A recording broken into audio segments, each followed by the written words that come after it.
Queridos marujos, recebemos hoje Renato Márcio, professor, doutor da FATEC, de várias outras instituições também, né, Renato? FGV, né, Strong, né?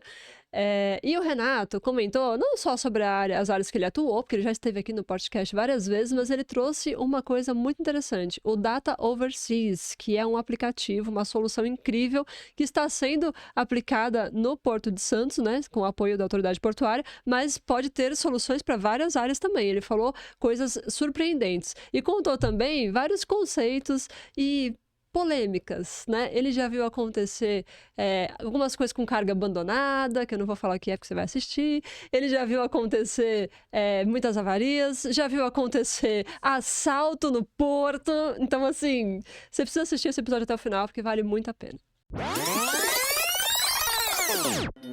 Queridos marujos, muito bem-vindos a bordo de mais um episódio do seu querido Portcast, o podcast do canal Tecnologia Portuária. E eu quero falar agora com você, nosso querido marujo, que já está com a gente desde o início. Você, querido marujo, que chegou agora, seja muito bem-vindo, porque você faz parte disso aqui. O seu trabalho, curtindo, comentando e compartilhando, nos ajuda a fazer esse conteúdo chegar a mais pessoas. Então, nossa eterna gratidão, ok?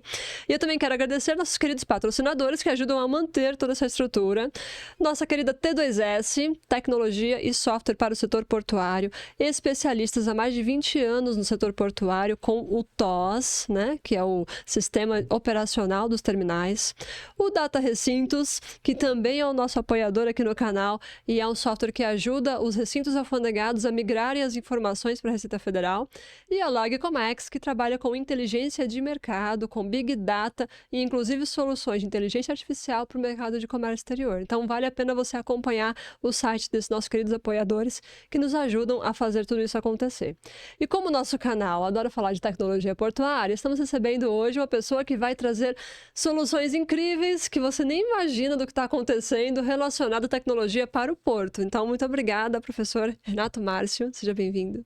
Eu que agradeço o convite, poder estar retornando aqui, Ellen. É um prazer sempre estar aqui na T2S, no podcast, e vai ser muito agradável aqui o nosso bate-papo. Até mesmo porque nós temos uma tecnologia agora, né? Temos, olha aí, ó. Inclusive vamos dar início, obrigada por lembrar, ó. Vamos dar início à nossa contagem do tempo, tecnologicamente falando.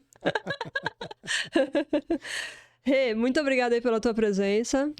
Você já veio aqui em outros episódios, mas esse é especial porque é a primeira vez que eu estou, né, junto. Então eu quero que você primeiro comece falando para os nossos seguidores um pouquinho de quem é o Renato. Fala um pouquinho da tua jornada, para quem está chegando agora, para quem não assistiu os primeiros episódios. Quem é o Renato? Porque eu sei que você teve uma carreira bastante extensa, né, na área portuária e também na área acadêmica. Então conta um pouquinho aí, resumidamente. Renato é um cara apaixonado aí pelo setor portuário, não diferente muito da Ellen, né, que também é uma pessoa bastante apaixonada aí pelo setor portuário. Porto. Exatamente. A gente vem aí de uma escola do Porto, antes mesmo do Porto se tornar um porto privatizado. Trabalhei aí na época da Codesp, né? Fui de força supletiva e a gente atuou aí no setor portuário com muito prazer, com muita vontade, com muita garra. Naquela época os processos eram muito... Não se tinha tanta tecnologia como hoje, né? Então, era um processo que nos fez evoluir junto, né? Eu posso dizer que eu sou um privilegiado dentro do setor portuário, porque eu tive a oportunidade de trabalhar em todo o porto. Cada semana eu estava trabalhando em um setor do setor portuário Então, numa semana eu estava aqui no Sabuó, na outra semana eu já estava operando lá no Açúcar, depois estava na margem esquerda do porto. Então eu rodava o porto inteiro, trabalhei nas áreas de balança, fui supervisor de operações de terminal de container. Então foi uma experiência muito, muito grande aí no setor portuário. E isso, depois de 20 anos falando disso... isso que eu ia perguntar, mais ou menos quanto tempo de atuação na operação? Na operação eu atuei aí por quase 18 anos. Né? Então... Viu toda a evolução tecnológica, inclusive, né? Sim. Eu peguei a transição do porto, que era ainda O porto com papel para o porto sem papel. Isso, não é nem o porto com papel, mas do porto estatal para o porto privatizado, né? Então, o primeiro terminal, Libra ali, se privatizando e tal. Então, foi uma transição bastante interessante. Sim. E aí eu fui evoluindo nesse processo de aprendizado do setor portuário e eu tinha sempre aquela paixão de querer fazer mais e aprender mais, né? Eu queria sempre trazer algo diferente para o porto. Sempre tive essa pegada do empreendedor que quer mudar as coisas, né? Onde você trabalha. E foi até um dos motivos que eu vim para a área acadêmica. Eu fui fazer uma faculdade, fui me aprimorar no setor portuário e peguei gosto. Fui ser professor, fui fazer o meu mestrado, meu doutorado. Aí foi quando eu me afastei um pouco das operações para poder fazer isso. E segui uma carreira aí na área docente, mas nunca me afastei das operações portuárias, né? Eu lembro que em 2010 eu apresentei um projeto que foi uma remodelagem do pátio ali da Ecoporto. Nós tínhamos um problema tinha um gargalo dentro do terminal que o fluxo de caminhões ele se chocava com o fluxo de caminhões que faziam o transporte lá para o navio, os chamados terminais tractor, né? Então eles acabavam se chocando com o fluxo interno do terminal. E aí eu desenhei lá, eu estava um dia de trabalho comum, comecei a montar aquela inquietação do empreendedor, né? Comecei a montar lá um projeto, e aí o gerente viu lá eu montando o projeto e falou, pô, o que é isso aí, cara? Deixa eu ver. E ele pegou o projeto, levou para a direção, e a direção aprovou o projeto. Ele só não falou que era meu, né? Mas aprovou o projeto. Detalhes, imagina. E eu, então, cheguei um dia no terminal, o terminal todo mudado, e aí o projeto tinha sido implantado. E aí isso gerou, assim, uma economia para o terminal que aumentou, assim, em mais de 30% o faturamento da empresa com essas mudanças, porque aumentou o giro do terminal. Uma mudança de layout, tudo mudança isso. de layout. Caramba. Então, isso... E eu ganhei um prêmio de uma revista com isso. Eu nem acreditei, porque... Quando eu fui ver a seleção dos projetos a nível Brasil, mais de 300 projetos selecionados a nível Brasil, e eu estava lá no meio daqueles caras que estavam fazendo projetos do Exército Brasileiro para a NASA e estavam lá recebendo o prêmio. Eu falei, o que eu estou fazendo aqui, né? Que legal. Então foi muito legal participar de um projeto como esse também. Então, essa vontade pelo setor portuário, esse conhecimento, me levou até Roterdã, até Antuérpia, fui conhecer esses portos, visitei também alguns portos da Europa. E saio visitando portos pelo Brasil inteiro, né? Todo ano levo aí grupos de alunos com excursões. Inclusive, você, por favor, me avise do próximo, porque já tem vários alunos que foram com ele e só fiquei sabendo depois. Já está avisada. Em junho vamos para Imbituba e Itajaí. Agora não tem desculpa. Agora tá público que tá avisado, né? Que legal, show de bola. Mas é sempre essa paixão pelo porto, né? E agora, recentemente aí, lançando uma startup. Quero chegar lá, quero que você comente sobre isso. Gente, fazer um passeio de escuna é uma coisa, fazer um passeio de escuna com o professor Renato é outra experiência, porque conhece cada centímetro do porto, né? E vai explicando cada parte, o que acontece, o que não acontece, por que é assim, por que é assado. Conhece os armazéns pelo cheiro. É impressionante. Eu falo, aqui você vai começando a sentir o cheiro de não sei o quê, porque o armazém é muito rico, muito rico. Então, preciso fazer essa ressalva porque vale a pena, é um conhecimento muito profundo. Aí você trabalhou com a Codesp e depois foi para empresas privadas. Isso, eu saí da autoridade portuária e fui trabalhar no antigo Tecondi, que é a atual Ecoporto, né? E ali na Ecoporto eu fiquei por mais 10 anos, onde eu atuei em várias áreas até chegar na supervisão de pátio, de armazéns. Olha, legal. Atuei um pouco lá como fiel de depositário, né? Então a experiência foi bastante grande, aí, lidando muito com a Receita Federal. Sim. Viu muito FMA lá? Muito... Nossa, eu era responsável pelas FMAs do terminal inteiro. Eita, Esse processo, eu até coloquei na outra vez que eu estive aqui, eu coloquei que um dos trabalhos mais difíceis dentro da área de containers é trabalhar com o armazém alfandegado. Sim. Porque você vai lidar com cargas apreendidas, FMA, e ali é um trabalho muito complexo. Que o armazém alfandegado presta contas diretamente para a Receita Federal, né? De tudo que é Exatamente. movimentado ali. Por isso que o nosso data recinto está aí, inclusive, né? A gente costuma dizer assim, né? Um trabalho complexo é o planejamento de cargas do navio, né? Você pensa, puxa, eu tenho que equilibrar o navio, eu tenho que pensar em carga perigosa, eu tenho que pensar em toda a estrutura do navio. Só que hoje você tem softwares que fazem isso com extrema facilidade, né? O serviço de armazém ainda continua dependendo muito do profissional, do fiel lá do armazém, dos conferentes e de todo o pessoal de armazém, mesmo com toda a tecnologia. Porque é mais ou menos dizer assim, Eri, chega uma carga aqui num container que você está desovando. Essa carga, ela fala que é de um certo exportador, de um certo importador, e diz conter ali dentro da carga um certo material. Você não pode abrir, né? Você não pode abrir a carga, porque só quem tem autorização para isso é a Receita Federal. Então você tem que descobrir de quem é aquele volume que chegou ali. Sim. Se você pega uma carga, um container consolidado, por exemplo, que vem aí 20, 30 clientes dentro do mesmo cliente, dentro do mesmo container, né? 30 clientes dentro do mesmo container. E aí tem um volume lá que diz assim, por exemplo, são conectores médicos para hemodiálise. E aí você vai procurar, né? O documento está te dizendo isso. Aí você vai procurar lá na carga, você pega a carga assim e fala, puxa, mas aqui só tem caracteres em mandarim. Eu não sei falar mandarim, como é que eu descubro isso aqui, né? Então, a dificuldade do trabalho do armazém é muito grande, porque como é que você vai investigar aquilo? Você vai pesar, você vai checar o peso, você vai procurar falar com o despachante também não vai saber. Então, é uma dificuldade enorme trabalhar com armazém. E no FMA, você é responsável por aquela carga até a Receita Federal decidir o que ela vai fazer com aquela carga. Com ela.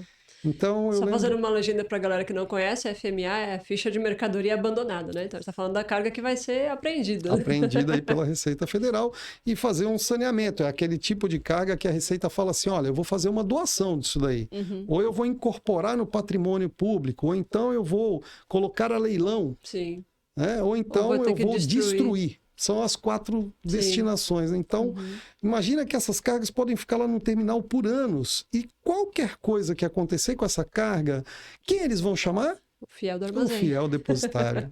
Então, esse cara, ele é o cara que vai prestar contas para a Receita Federal de todas as cargas ali que estão em FMA. Sim, complicado. É muita responsa. Muita responsabilidade. E aí, ainda bem que você foi para a área da docência, né? Para compartilhar toda essa experiência com os alunos.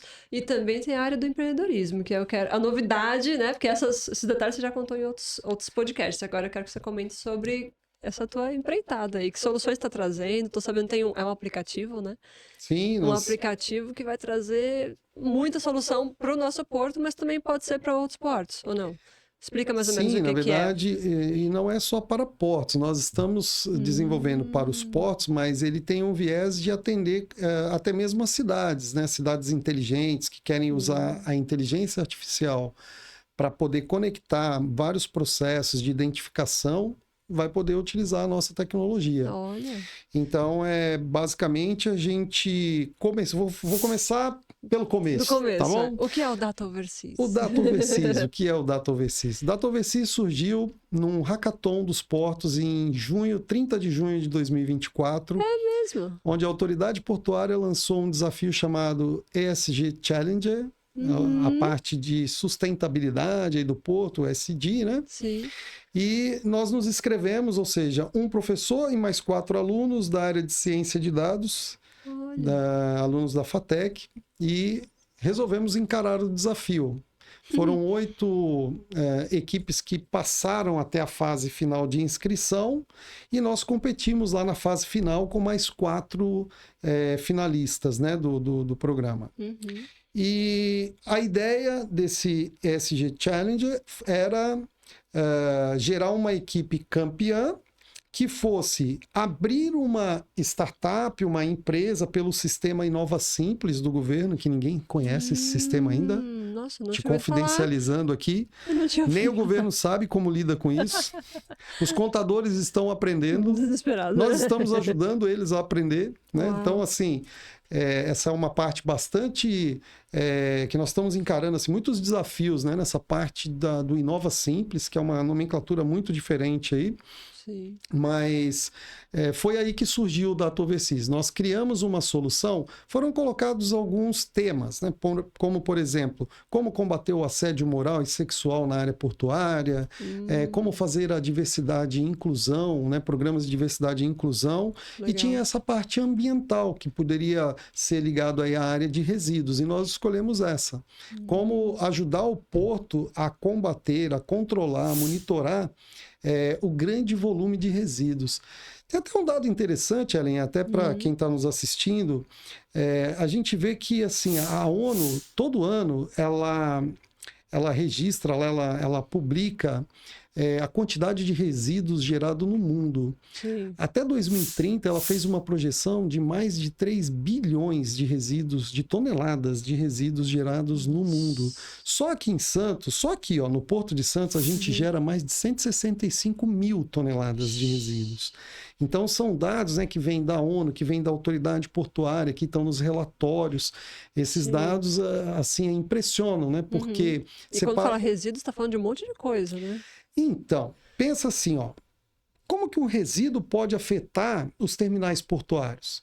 Vamos pensar assim, ó. Primeiro eu penso em espaço. Você está ocupando espaço. Vamos pensar assim, ó. Alguém resolve trocar o óleo do carro por conta própria e ele pega esse óleo, ele não tem onde despejar, ele solta esse óleo na via fluvial. Isso vai parar num canal. No esgoto. Ou numa rede de esgoto. Mas vamos supor que ele jogue lá num canal, lá um frasco, esse frasco se rompe e o óleo sai ali pelo canal. A gente sabe que os canais de Santos, eles se ligam com o porto. E eles vão levar esse óleo lá para dentro do porto. E aí esse óleo lá dentro do porto, ele se transforma no que a gente chama lá de manchas órfão. Mancha órfã é aquela mancha que aparece que ninguém sabe de onde veio. Não tem pai nem mãe. Ela chega lá e ela estaciona próximo a um terminal. E aí esse terminal, ele vai ser notificado pela autoridade portuária para remover aquela mancha de óleo que está lá, senão ele vai pagar uma multa. Que nem é culpa dele. Que nem é culpa dele. Mas foi parar lá, tá na área dele, ele tem que prestar contas. Exatamente. Então os terminais lá no Hackathon, eles colocaram essas dores. Olha, puxa, isso é um problema que a gente precisa resolver e tal.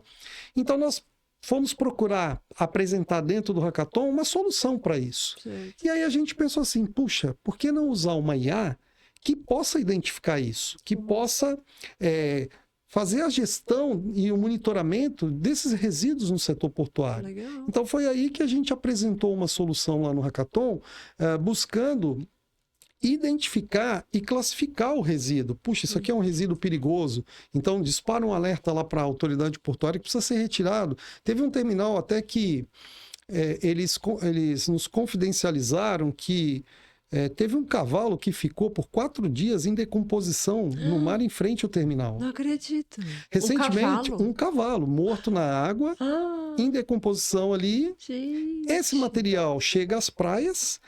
Nós vamos aí tomar um banho de mar em Santos, né? Você nem sabe, tá ali. Nem imagina, eu tô tomando um.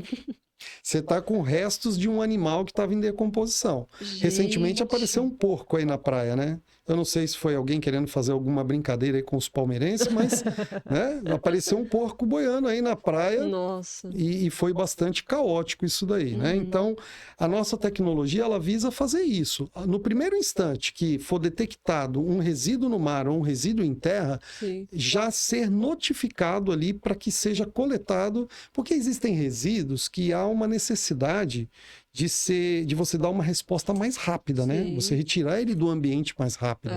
Então cada minuto ali vai contar faz diferença. Esse caso mesmo de um animal em decomposição ou um produto químico que pode ser inflamável, que pode ser corrosivo, você tem que tirar ele o quanto antes do ambiente, né? Do meio ambiente ali. Então, nós nos colocamos diante desse problema e falamos assim, como resolver isso, né? Então, foi aí que surgiu a ideia de buscar algo que pudesse fazer a gestão, monitoramento e a identificação desses volumes, né? Desses materiais. E aí nós descobrimos que a nossa tecnologia ela pode ir muito mais além do que só identificar resíduo. Eu posso identificar o que eu quiser. Né? Por imagem eu posso identificar o que eu quiser. Que legal. Qualquer material. Por exemplo, se eu tiver um acidente numa via pública, alguém atropelou um motoqueiro. Eu posso, através da tecnologia, no ato que aconteceu o fato ali, já notificar uma viatura de resgate, corpo de bombeiro, avisando que existe um acidente ali no local. Olha. Então tem várias aplicações aí para tecnologia. Sensacional.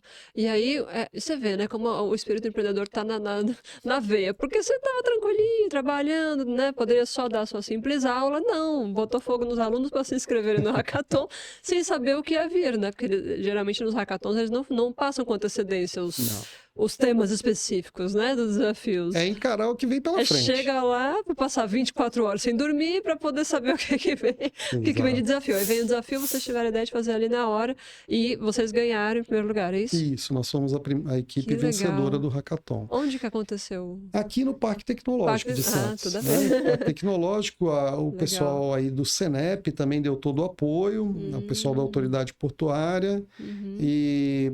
Esse hackathon, ele proporcionou aos vencedores, nós tivemos um prêmio de 36 mil em dinheiro para poder investir na solução e aí foi onde nós começamos a desenvolver a tecnologia. Então, hoje a Datoversis ela é composta de programadores, de cientistas de dados, de gestores, enfim, né? A gente tem uma equipe trabalhando aí em pró do desenvolvimento do produto. Esse produto vai ser entregue agora em junho para a autoridade portuária e a autoridade portuária vai decidir sobre a implementação ou não desse projeto, né? Se eles vão colocar para funcionar o produto. Mas eles também estão bem otimistas aí em relação a tudo que a gente tem apresentado e parece ser um case bastante interessante para eles. E temos nos tornado aí um case tanto para o Parque Tecnológico quanto para a Autoridade Portuária, de uma startup pequenininha que surgiu aqui, que tem ganhado uma visibilidade grande. Aí nós já participamos pelo menos das 3 redes de televisão aqui, com matérias, né? A TV Tribuna, a Band, a TV Tati aqui e a Record, que são... A empresa Record também tem dado bastante apoio aí ao projeto. Legal. Então, são coisas assim que têm nos motivado até, né, a ir mais longe, a ir buscar... Porque é uma solução, como você comentou, que pode ser... overseas, né? Overseas, com certeza. Ela pode ser além, né? Pode ir para várias áreas. Sem Muito dúvida. legal. Uma das áreas que a gente pretende implantar é no agronegócio, que é uma área totalmente diferente aqui do que a gente tem, né? Sim. Diferente, mas importante, porque grande parte do movimento portuário vem do agronegócio, né? Vamos pensar assim, né? O agronegócio, ele sofre muito com pragas, né? Pragas que atacam aí com frequência. Se eu conseguir identificar e classificar essas pragas, eu consigo atuar muito rápido antes que ela comece no primeiro sinal de uma praga atacando lá uma lavoura, eu já consigo mitigar o problema, né? Então, a ideia é essa. Show. Olha, quando estiver em funcionamento, você, por favor, chama a gente, que eu quero mostrar. T2S é nosso parceiro. Né? Tecnologia Portuária quer mostrar essa tecnologia funcionando, porque aí a gente vai entender direitinho como é que é. E, assim, dos principais desafios para fazer isso rodar, o que mais pega? É tempo? É conhecimento? Qual que é o maior desafio? O desafio é porque a tecnologia, nós é que estamos desenvolvendo, né? Não existe algo assim... pronto para fazer. Então, quando você começa do zero, e aí você tem toda uma fase de teste bastante árdua aí, né, para você realmente mostrar que aquilo funciona e trazer os relatórios de acuracidade, né, do sistema. Então, isso é um fator assim bastante desafiador, mas que, assim, claro, como todo desafio, está aí para ser superado, né? Então, a gente tem trabalhado bastante nesse sentido. Show de bola. E a equipe que está junto contigo é ponta firme também, né? São programadores já bem experientes aí no mercado, pessoas que já atuam nessa área há muitos anos, tem jovens também que estão chegando agora. Nós temos um pessoal de mídias também que vem trabalhando toda essa imagem da empresa, então, fora a parte aí, né? E como toda empresa, né? A parte contábil, financeira, tudo que uma empresa... A gente está inscrito aí em 4 programas, um do Senai e 3 do Sebrae, para startups. Então, a gente tivemos visitando o Cubo do Itaú em São Paulo. Olha. É um dos interesses da nossa startup, fazer parte lá do Cubo do Itaú. Conhecemos outras startups lá também que se conectou com a gente. Então, isso a gente não faz nada sozinho nesse mundo, né, Ellen? Verdade. É sempre importante ter parceiros do lado que possa te caminhar junto com você. O caminho fica mais curto. Com certeza, porque às vezes ele tem uma especialidade que você não tem e um complementa o outro, né? Sim, com certeza. Faz a coisa acontecer. Agora, Renata, eu fiquei curiosa para saber que você trabalhou em empresas portuárias, em várias instituições de ensino. Tem algum momento da tua carreira que mais te marcou? Alguma história? Eu imagino que só da área portuária deve ter muita história. Você viu muita coisa acontecer porque você viu a evolução da tecnologia, né?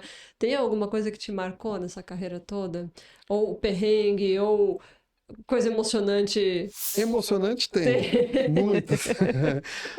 Teve um assalto que aconteceu em 2000, se eu não me engano, em 2007, num terminal que eu trabalhei. É mesmo?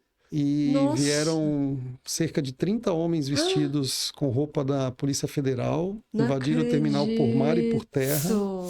Por mar? Eles chegaram por terra, barco? De barco. Renderam os funcionários, trancaram eles dentro de um container, removeram 17 contêineres e levaram 4 embora. Gente, é uma quadrilha especializada. Quadrilha especializada. Caraca, 17 containers. E aí, depois de um tempo... E o que tinha nos containers? Depois de um tempo, assim, o terminal demitiu o gerente, demitiu o diretor, demitiu alguns funcionários, e aí a gente descobriu, né, que existia realmente ali uma quadrilha. Nossa. Então, assim, o Porto de Santos, uma das coisas, assim, se você diz, assim, o que te marca, né, no Porto de Santos? O Porto de Santos, ele traz grandes aprendizados, ele traz muita inovação, traz para quem quer ser empreendedor, o Porto traz muita oportunidade. As pessoas que trabalham no Porto, elas são apaixonadas. É difícil você encontrar uma pessoa que trabalha no Porto que fala assim, eu estou aqui por falta de opção, eu não gosto de trabalhar aqui. Não, elas trabalham lá porque elas gostam. Elas trabalham elas querem evoluir, elas querem crescer dentro do Porto. Sim.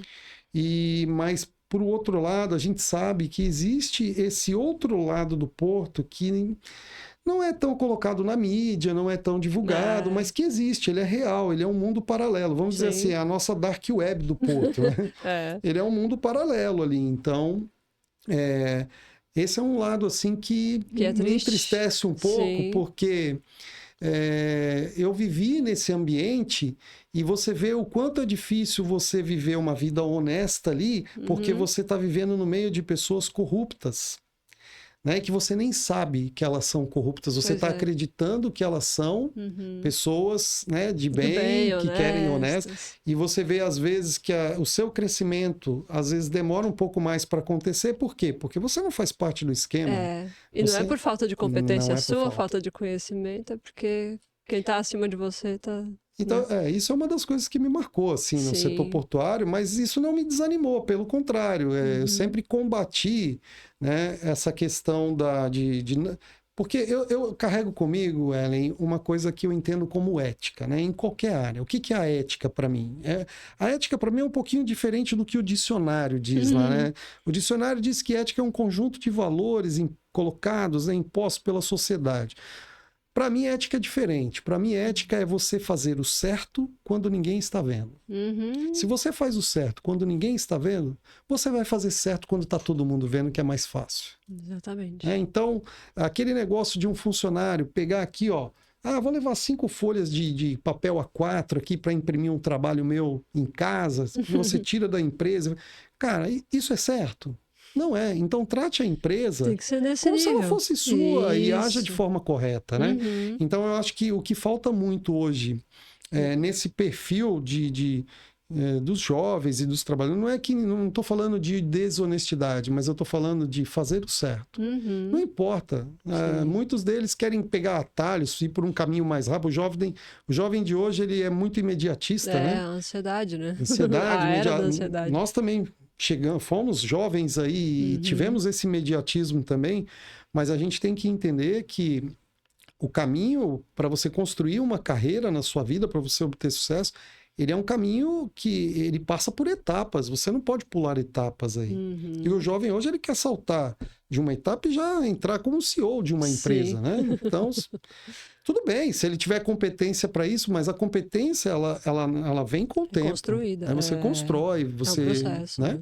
Então, é o que eu vejo muito hoje no mercado, diferente do mercado que eu atuei há tanto tempo atrás aí, que não é tão diferente assim, tá? O que se fazia no porto. Vamos pegar assim, mas o porto está tão mudado, né? O porto está tão tecnológico. Mas vamos parar para pensar, o que o porto faz? O porto é um serviço logístico, né? Você armazena carga, você embarca a carga, você desembarca a carga, você cuida das cargas dos clientes ali. Isso mudou? Não. Isso é assim desde que o porto, aquele porto de 1532, de trapiche, que as pessoas ainda acham que trapiche são aquelas pontes de madeira, e não é.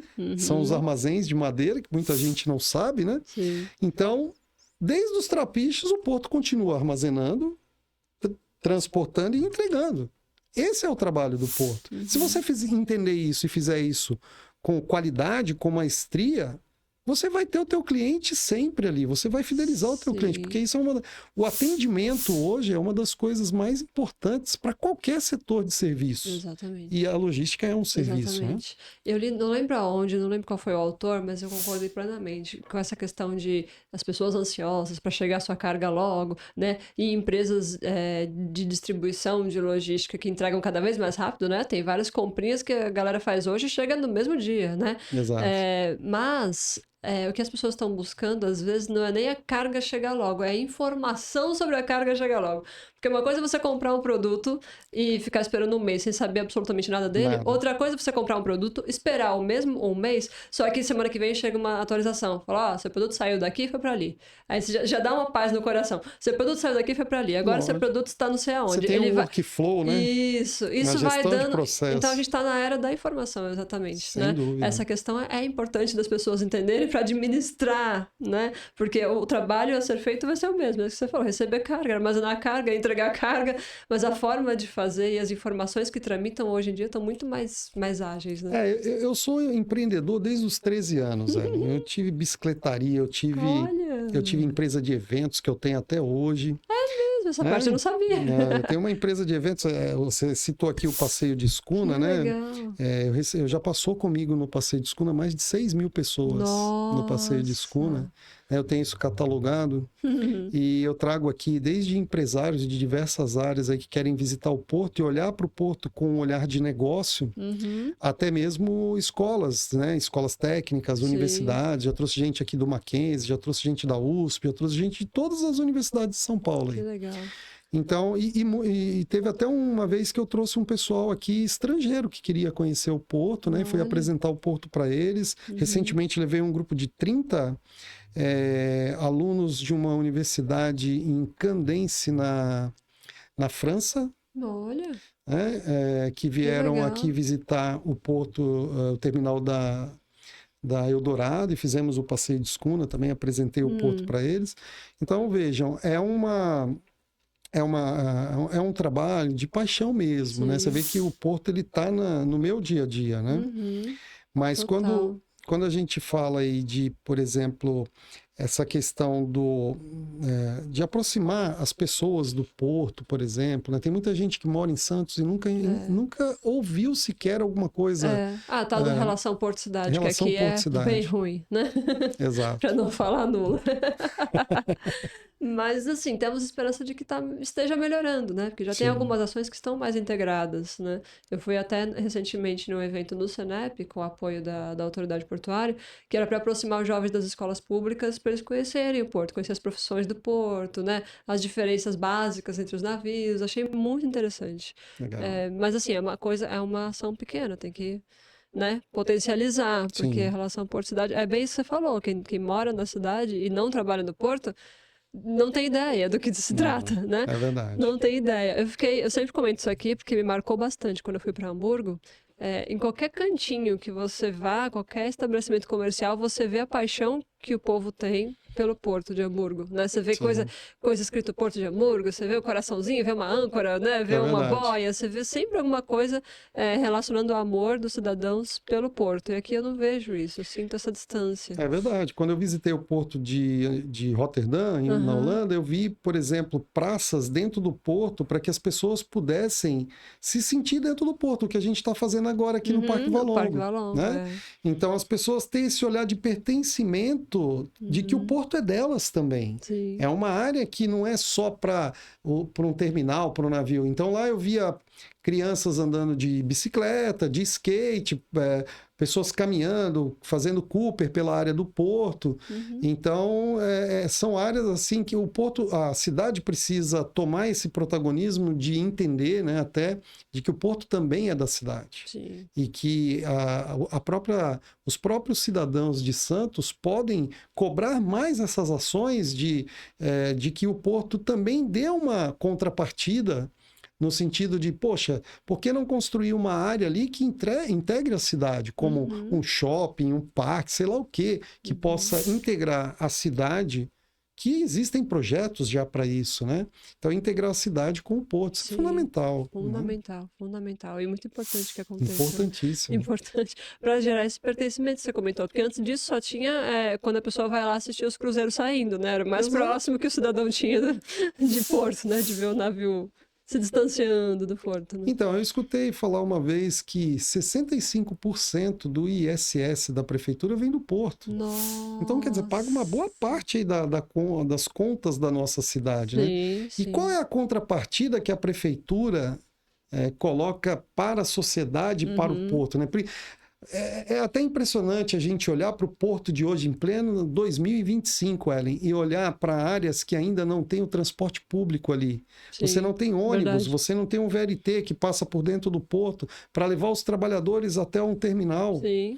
Né? Isso é uma aflição, uma agonia de todos aqueles que trabalham ali naquelas áreas. E a gente via aí até pouco tempo a construção do viaduto ali perto da Eldorado, que os funcionários ficavam pulando linha do trem ali, né, a ferrovia, pulando o muro para chegar pegar um atalho para chegar na empresa. Sim. Então, como que pode num porto do tamanho do nosso, que fala tanto de modernização, de tecnologia, entrar em pleno aí 2025, né, chegando já a 2030 quase, e estamos ainda sofrendo com problemas que tem mais mobilidade urbana de décadas aí, né?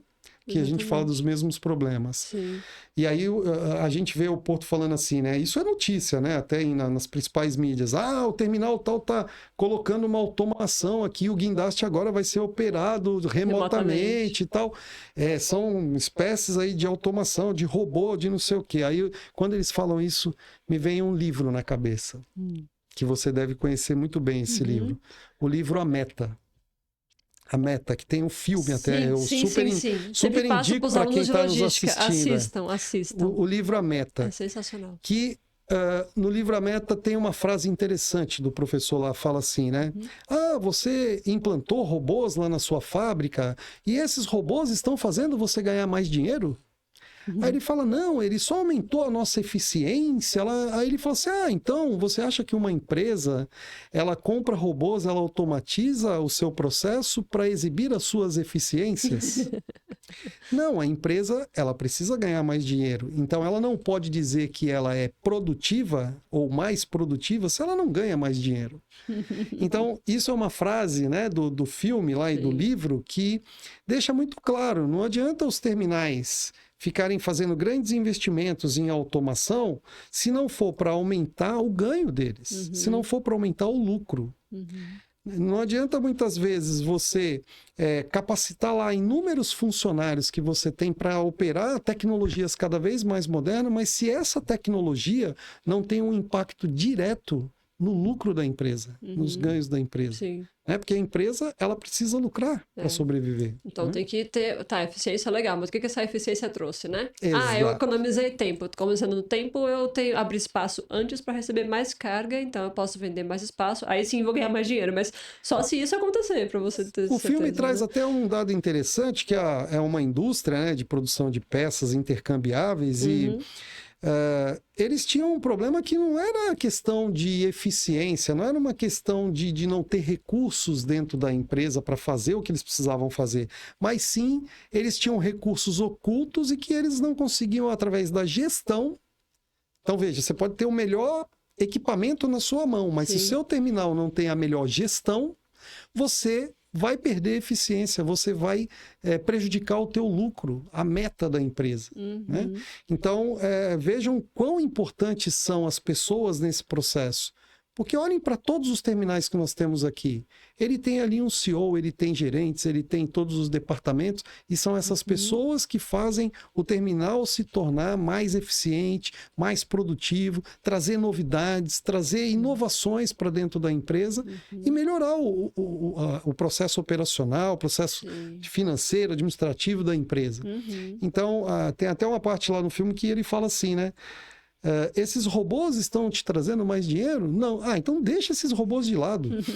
Ou seja, a tecnologia cara que você comprou não está te ajudando.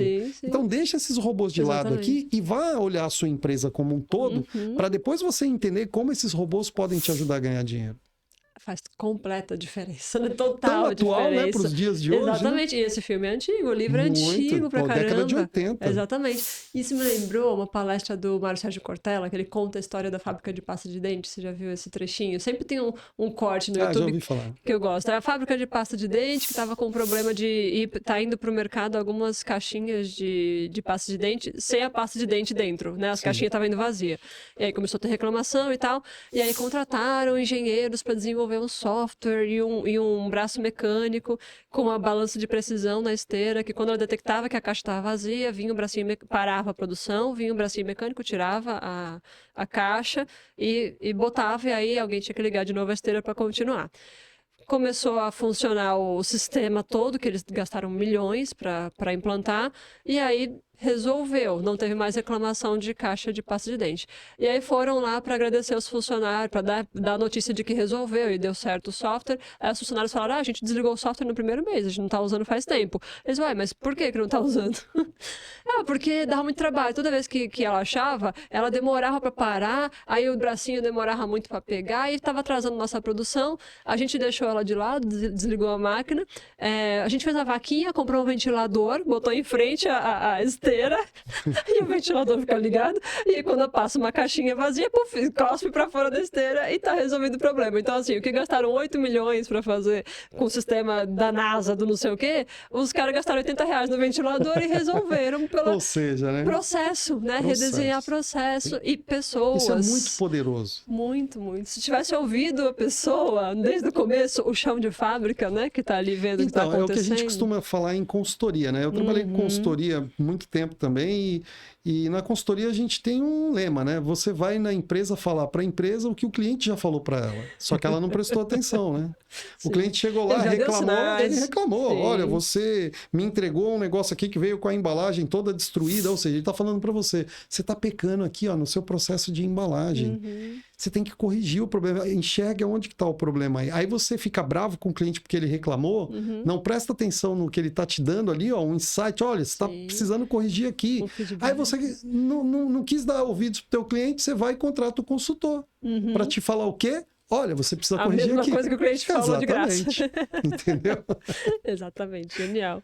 Renato, eu queria aproveitar que você comentou da questão do ter sido fiel, depositário e lidar muito com FMA. Tem alguma carga que te marcou de FMA? Teve que ser destruída? Ou teve? Eu não sei se você pode comentar. Teve? Teve. Eu não sei se eu vou ser preso depois disso aqui. Ai, meu Deus. Não me deixa responsável por isso. Mas teve sim. Teve um caso, por exemplo, de uma carga de cristais que ficou armazenada no terminal por 4 anos. E aí era um produto, né, importado, taças, era jarras, material de cristal e tal. Imagina isso apreendido no terminal por 4 anos. Qual a chance de estar inteiro? Terminal de container estar inteiro, né? Então, quando foi feito todo o processo de leilão da carga e a carga foi colocada para ser arrematada, teve lá alguém que comprou no leilão, que arrematou o lote e foi buscar a carga. E a carga estava com, vamos dizer assim, 30% dela quebrada. E aí nós fomos, na hora de entregar isso, né? Eu, fiel do terminal, tive que ir lá e, olha, tem 30% da carga quebrada, né? Então, como resolver isso? Isso é um problema que você resolve de duas formas. Ou você paga multa para a Receita Federal, que a multa é assim, para cada produto perdido, 5 vezes o valor dele. Essa é a regra. Eita. Ou você resolve assim, reponha o produto que você quebrou, né? Bom, conversei com o arrematante da carga, falei para ele que a carga estava com 30% quebrada. Ele ficou muito triste, porque ele arrematou no leilão achando que ele ia levar tudo. E eu convenci, né? Ali é muito jogo de cintura para convencê-lo a levar a carga do jeito que estava. Né? Eu falei para ele, olha, eu vou repor aqui, porque por obrigação eu tenho que repor as quantidades, eu não posso dizer que está saindo uma quantidade do terminal e está saindo outra, né? Então eu vou repor, mas eu não consigo repor do mesmo produto, porque o produto é importado. Então eu vou repor de algum produto comprado similar aqui nacional para te entregar. Ele aceitou, entreguei a carga, mas isso foi uma coisa que me marcou, porque me exigiu muito jogo de cintura ali. Porque se o cara falasse não, o terminal ia ter que pagar uma multa lá para a Receita Federal, assim, que não ia ser nada agradável. E o que mata é que, assim, alguém não quis ficar com essa carga, né? Ou fez alguma coisa errada para ela ser apreendida, né? Sim. E o terminal é que é responsável por isso. Exato, o fiel depositário é o primeiro a ser chamado na Receita Federal. Por isso que eu tô te falando, tô com medo aqui de... Não é? Mas é brincadeira. Na época a gente resolveu, foi notificada a Receita Federal, o lote foi entregue, foi tudo perfeito. E aí... Mas assim, se o arrematante falasse assim, olha, Renato, eu não vou levar essa carga, eu não quero, eu arrematei um lote com tantas peças, eu não quero levar. Sim. Pronto, ele está no direito dele. Tá. E aí, eu, como fiel depositário, eu teria que ir para a Receita Federal responder por essas cargas, sofrer todo um processo administrativo ali para poder livrar uma situação lá do terminal. Entendeu? Sendo que a carga não era sua e ela ainda te trouxe um prejuízo, entre aspas, que ela ocupou o espaço, né, de uma carga ali durante 4 anos. Que é o FMA. Você poderia ter colocado várias no lugar dela e ganhado muito mais, né? Porque a armazenagem em cima do valor, né? Então... Para os terminais alfandegados, isso é um problema muito grande, Ellen, porque... o FMA, ele está tomando o teu espaço dentro do terminal sem te remunerar por isso, né? É uma carga que está tomando conta para o governo. E quem paga essa armazenagem? Quem é? Né? Fica o prejuízo. Quem é que paga essa armazenagem, né? Ainda estão procurando até hoje quem é que vai pagar, né? Então, realmente, os terminais aí de container sofrem muito com isso, né?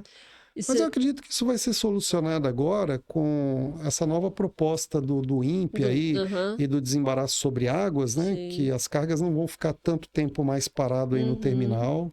Então, acredito que isso vai ajudar a resolver bastante. Sim, vai ser mais ágil, né? Porque ela vai chegar, a maioria vai chegar já desembaraçada. Então, chegou, descarregou, leva, né? Eu não sei o que vai acontecer com os terminais de retroárea aqui, porque a partir do momento que você tem a carga liberada a bordo do navio, você já pode registrar ali uma do INPE e retirar a carga do terminal, então essa carga não vai ficar mais armazenada. E como é que os terminais aqui ganham dinheiro? Eu sempre que eu trago essa pergunta para as autoridades que estão à frente... Eles não gostam muito de responder isso. Eles não gostam muito. E eles falam que não, o modelo... Até para terminar eu já perguntei, mas isso daí não é ruim para quem vive de armazenagem, né? Eles falam que não, porque o modelo de negócio vai ser outro, etc. Não, posso te falar como empreendedor? Toda mudança traz oportunidade, né? Toda mudança traz oportunidade. Depende de como você vê, né? Exato. Eu entendo que, vamos pensar assim, ó, os terminais de zona primária, os IPAs, a função deles é embarcar e desembarcar carga, não é ficar ali armazenando carga. Mas é claro que é vantajoso para eles armazenarem e ganhar dinheiro com a armazenagem. Mas é por isso que a armazenagem de zona primária é bem mais cara do que a zona secundária, né? Porque o giro é muito maior, né? Muito maior. Mas vamos pensar assim, se eu não tenho a carga para armazenar, o que eu posso fazer? Eu posso começar a processar determinados tipos de processamento na carga, como, por exemplo, um porto-indústria.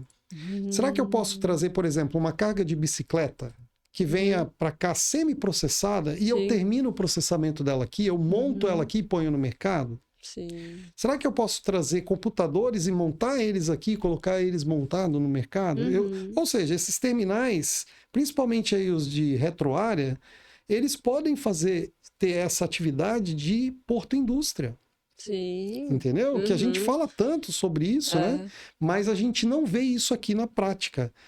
Por outro lado, também o governo federal pode trazer incentivos para isso, para aproximar mais a indústria do porto, né? Gerar aí principalmente algumas isenções. tributo, né? Exatamente, que é o que mais mata, né? O IPI e tal. E aproveitando essa parte, você acha que vai rolar a ZPE mesmo na área continental? A ZPE é um modelo de sucesso, né? Eu teve uma época aqui, até vou te confidencializar uma loucura aí que eu fiz, né? Olha. Saí de Santos e fui visitar os portos por todo o litoral brasileiro até Fortaleza. Uau. Então fui dirigindo aqui até Fortaleza. Eu levei quase 8 dias para chegar lá. Fui parando de cidade em cidade, né? E você vê que lá em Fortaleza, no Porto de Pecém, tem uma ZPE que funciona muito bem. Sim, a gente visitou, inclusive aproveitando, interrompendo este momento, nosso vídeo do Ceará é um dos vídeos mais assistidos. Acho que tem quase 200 mil visualizações, se não me engano, né? E a gente mostrou um pouquinho da ZPE. Foi a primeira do Brasil, inclusive, a ZPE de lá, né? Santos já passou da hora de ter uma ZPE. Sim. Santos é um local que já deveria estar funcionando a ZPE, não só está no papel, né? Sim. Então, eu vejo que o modelo de ZPE para a nossa região, ele pode gerar emprego, ele pode melhorar a condição para os empresários, as empresas que estão aqui, para poder trazer novas frentes, novos negócios para Santos, né? Então, é por isso que eu falo, a mudança ela traz oportunidades. E aí você precisa ter essa sensibilidade de enxergar essas oportunidades. Quando você identifica uma oportunidade e você tem ali a capacidade de fazer transformação naquele ambiente, por você ter a condição de atender aquela oportunidade, isso transforma, isso muda, né? Então, eu gosto muito do case da BTP, né? Que a BTP ela viu uma oportunidade de descontaminar uma área que era uma área que ninguém queria aqui no Porto de Santos. Uma área de lixo ali, uma área degradada. Um terminal construído em cima de um lixão, né? Não é qualquer terminal, é um terminal de grande potencial, de grande uso tecnológico, super moderno. Então, sem dúvida, a BTP se transformou num case não só para Santos, mas para o Brasil e para o mundo. Porque é um terminal que viu uma oportunidade e transformou o ambiente ali onde eles vivem hoje, né? Onde eles operam. Então, isso, sem dúvida, o que a gente já poderia ter feito isso, por exemplo, com aquela área da Prainha, da Conceiçãozinha, né? Terminais ali que estão próximos, que há tantos anos estão ali batalhando para tentar fazer isso e não conseguem. A gente não pode nem culpar os terminais, porque o nosso porto tem muita burocracia. Eu costumo dizer que a nossa cidade tem 2 pesos e 2 medidas, porque, se você for ver, né, foi editada uma MP dos portos para mudar a lei dos portos numa época super conturbada da nossa política, né, que era o mensalão e todo o processo lá da Lava Jato. Não é nem o mensalão, é a Lava Jato. E quem estava naquela época construindo dentro do Porto de Santos, que aterrou aí quase 1 quilômetro de mar para construir o seu pier? A Embraport, né? A Embraport, formada pela empresa do grupo lá Coimex e Odebrecht, que estava investigada na Lava Jato. E que hoje vive a Deep World, que não tem nada a ver com esse processo. Deep World está fazendo o papel dela lá, né? E é um terminal super necessário aqui para a nossa região e moderno. Mas você vê, Embraport, na minha opinião, aquela lei foi editada para beneficiar a Embraport. E não tenho dúvida disso. Sabe por quê? Porque eu que fui da Ecoporto, a Ecoporto tem um projeto de 30 anos que ela não consegue aterrar 100 metros de mar. Como isso? No mesmo porto. Nossa, no mesmo porto. Percebeu? Tem um siri que desova ali e aí você não pode mexer no meio ambiente. Então lá do outro lado pode mexer no meio ambiente. Aqui não pode. Percebe? Então, esses entraves, né? Eles aqui atrapalham muito. Quantos entraves como esse a gente já teve aqui? Parque da Xuxa, verdade. Beto Carreiro World, terminal que não ampliou. Então, sabe, tem políticas aqui na nossa região Sim. que a gente precisa resolver primeiro, né? Gostei. Eu gosto dessas críticas. É bom pra galera ver os Exato. pontos cegos que muita gente não vê, né? Tem muitos aqui. Teve agora você me lembrou uma coisa, quando a gente fez a passeio de escuna, você falou de um ponto cego que muita gente não estava percebendo. O famoso e parece até lenda, né, do túnel Nossa. que vai ser construído.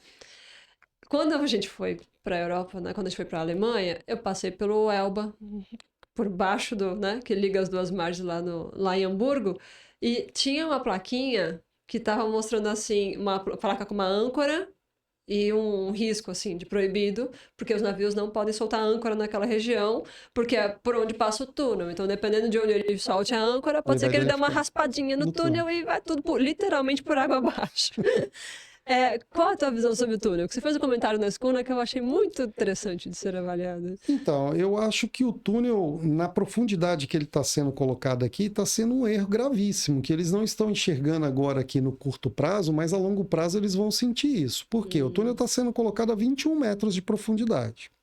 Um sistema super inovador, moderno, de construção do túnel, porém, você vai limitar a dragagem do Porto de Santos a 17 metros. Por quê? Você precisa de uma lâmina entre o túnel e o processo de dragagem, senão você vai desmoronar tudo, né? Então, veja, você está limitando o seu porto a, no máximo, aí chegar a 18 metros de profundidade. Aí vocês vão falar assim, mas o Porto Santos nunca vai chegar a 18 metros. Não se sabe o futuro. Nunca se acreditou que o Porto Santos chegaria a 15.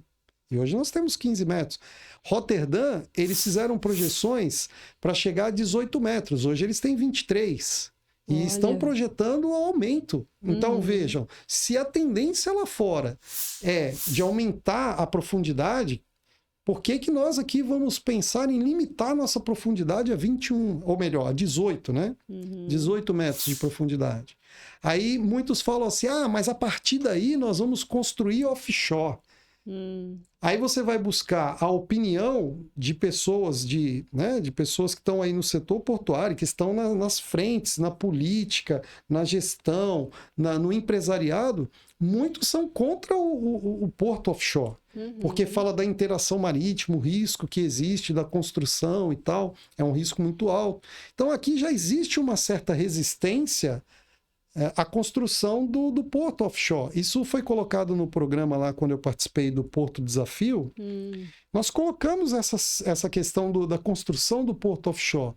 Sim. E naquela ocasião, as pessoas da autoridade, das autoridades que participavam e também dos terminais, entendiam que construir um porto offshore aqui não é a solução, que é um investimento muito alto, que não vai trazer a solução para o problema. Então, quer dizer, a solução vai ser continuar dragando e nós estamos limitando a nossa dragagem? Então, eu não sei até que ponto... tem coisas aí que são muito controversas, sim, entendeu? Sim. A nossa evolução, o nosso desenvolvimento aqui, ele caminha a passos muito lentos. Com certeza, a dragagem já teria chegado aqui a patamares muito mais profundos se fosse pela vontade do empresariado aqui. Sim. Você entendeu? Mas como depende do governo, isso demora muito tempo. É a principal reclamação dos operadores, sim, aqui, né? Sim. A dragagem demora, ela... É um processo lento. E ela tem que ser constante, né? Porque se você fica um tempo sem fazer, volta tudo para o lugar. Então, né? É importante quem vive do porto entender que a dragagem ela é como a hemodiálise para um paciente que tem problema renal, né? Se você para a hemodiálise, você mata o paciente. A dragagem é a mesma coisa. Se você para a dragagem, o porto vai assorear, vai começar a gerar sedimentos ali e uma hora não vai entrar navio, porque não vai ter profundidade para nenhum navio entrar aqui. Então você mata o porto. Então nunca que a dragagem pode parar. A gente teve um vereador aqui, que recentemente ele saiu aí como vice-prefeito até, numa chapa aí que estava disputando, que ele falou que a dragagem tinha que parar, porque estava destruindo a ponta da praia, estava acabando com a faixa de areia da ponta da praia. Ele falou que tinha que acabar com a dragagem em Santos. Ele quer acabar com o principal porto do país, que gera a economia que nós geramos aqui, que participa do PIB, da balança comercial, Sim. que gera emprego. Então, será que esse vereador ele tem noção do que ele falou? E é esse tipo de gente que a gente tem aqui na nossa política da nossa região. Sim. Pessoas que não entendem nada do assunto e que querem se meter num assunto que não entendem, né? Esse que é o problema. Caramba, olha, esse ponto de vista é diferente, né? É importante de trazer para análise. Desculpa, até a minha... eu falo de forma até um pouco assim, indignado com essas Não, questões, tá mas é porque... São questões que têm que ser vistas, né? Exato, o nosso Tem que ser porto não é olhado. para amadores. Exato, né? exatamente. E olha só, nosso tempo está infelizmente esgotando, mas eu não posso deixar de fazer a última pergunta, que eu acho que você já respondeu essa pergunta nas outras vezes que você veio, mas pode ser que tenha mudado alguma coisa na resposta, né? Ok, claro. Eu queria saber quem é o Renato de bermuda e chinelo. Tirando essa parte de Puxa. porto, de estudos acadêmicos e de empreendedorismo, o que o Renato gosta de fazer nas horas vagas? Eu gosto muito da canoagem, eu pratico aqui em Santos. Mas não se afasta do porto, né? Olha, vou te contar. Eu pratico aqui em Santos a canoagem, eu tenho lá um caiaque que eu gosto de praticar remo aqui, gosto de jogar bola e futebol na praia, lá no Canal 5, nos finais de semana. Tenho 2 filhos, então gosto também, às vezes, de participar. Meu filho gosta de andar de kart, às vezes a gente vai fazer algumas provas de kart, ele é muito competitivo, eu não consigo ganhar nunca dele. Eu gosto de sair com a minha filha, ela adora tomar um sorvete, a gente gosta muito de ir ali no Borelli, né? Então, a gente tem aí esse é o Renato de chinelo, né? Que não é diferente aí das pessoas que a gente convive, né? Sim. E se você me permitir, eu gostaria até de agradecer aqui ao convite do podcast, mas também agradecer algumas pessoas, tá? Com certeza. Como a Flávia do Vale, o Gabriel, o Luiz, que é meus sócios aí na Data Overseas, que estão me acompanhando, os desenvolvedores. Obrigada por liberar ele, viu, gente? Desenvolvedores aí, Antônio Tadeu e Luciano. Show. A própria autoridade portuária, que acredita muito aí no nosso projeto e nos apoia. O Senep, né, que é a Fundação Senep. O próprio pessoal do Sebrae, que nos ajudou muito nessa caminhada, o Parque Tecnológico e o Senai. Show. Acho que eu não esqueci de ninguém. Tá certo, tá certo. Quem trabalhou também com o Data Overseas e quem está ajudando no projeto, comenta aqui, né? Comenta sobre o projeto para ajudar a engajar, porque depois vocês podem compartilhar, né, esse episódio. Não podemos esquecer lá do Hackathon, né? Os terminais, por exemplo, lá o TES, TEAG, o pessoal da AGEU, né? Todos os terminais que apoiaram o Hackathon, nos ajudaram muito também com as informações que eles trouxeram. Então, um abraço a todos aí. Obrigado aí pela ajuda. Que legal. É por isso que eu gosto de Hackathon. Tem algumas pessoas que não apoiam, mas eu acho que é legal, porque às vezes ali é uma sementinha plantada. E olha que legal, né? Vocês fizeram uma solução em, sei lá, 24 horas, 30 horas, que obviamente vai passar por lapidações depois, né? É uma ideia que vai evoluir. Mas é um pontapé inicial, porque às vezes se não tivesse um negócio desse, até alguém ter uma ideia dessa e botar em prática ia demorar muitos anos, né? Com um hackathon você é botado ali na panela de pressão para sair alguma coisa. É um modelo interessante para você ganhar inovação em um curto tempo, né? Um curto período de tempo, é muito bom.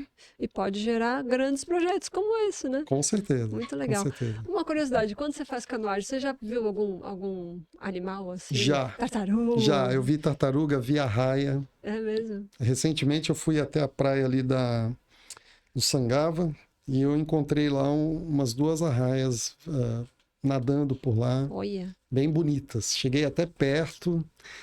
Dá um pouco de medo, mas... dá, porque ela tem o ferrão, né? É perigoso. Mas aparece, de vez em quando tem alguns animais aqui no canal do Porto que a gente acaba passando por eles ali. Que legal. Mas é bem legal, o contato é muito interessante. Sim, a natureza sempre faz bem, né? Sim, sem dúvida. Show de bola. Rê, muito obrigada pela sua presença. Eu que agradeço. Muito obrigado, que foi uma aula, né, para todos nós, e de inovação também, não só de Porto, mas de tecnologia, como a gente adora Que aqui, é essa minha nova área agora. Show de bola. Parabéns pelo trabalho, obrigado pela presença. Muito obrigado, eu que agradeço. E se você gostou também, não se esqueça de deixar um like, né, para ajudar o nosso conteúdo a chegar a mais pessoas e compartilhar esse episódio com quem precisa saber dessas soluções incríveis, tá bom? Obrigada, gente. Até a próxima.